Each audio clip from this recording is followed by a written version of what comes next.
The secret word of equity feels so out of reach if you're under the age of 30 like myself.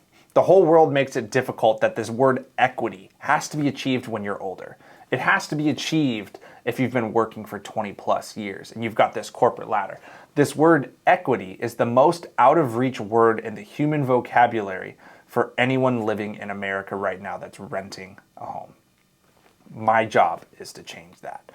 Equity is right around the corner for you, especially in real estate. If you take a couple simple steps, I'm going to get in this video. My name is Joey Brigandy. I have my real estate license here in San Diego. I own a brokerage in San Diego and Phoenix.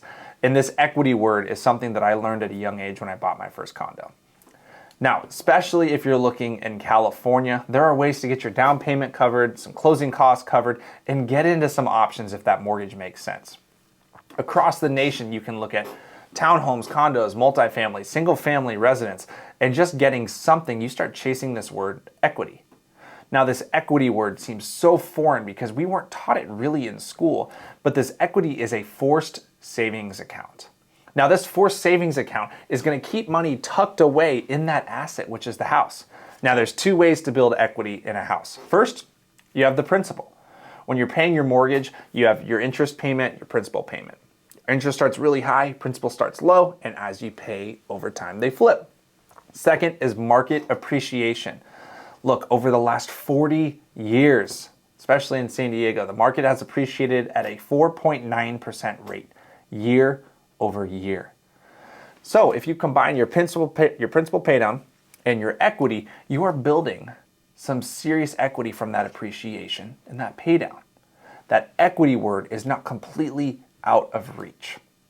Now, how do you actually get started on this? If you want to start building that equity, first thing you have to do is research the neighborhood that you want to live in. You can't just pick some rinky-dink neighborhood that you're like, hey, this is the cheapest house, this will make sense. I actually advise that you reach out to a top producing realtor in your area and see what they think. If they've been selling for a long time and they have sold in almost every zip code that they work in their county, they're going to be able to point you in the right direction on which one will help you build equity fastest. Second is getting pre-approved. Have a lender break down the numbers for you and have it make sense. You're going to get pre-approved to X amount, but your comfortable payment might be at Y. Sitting down with a lender will help you do that. And the third step and the fun step is actually go do the process. It's normal to get cold feet when you're looking to buy a house. People do it all the time.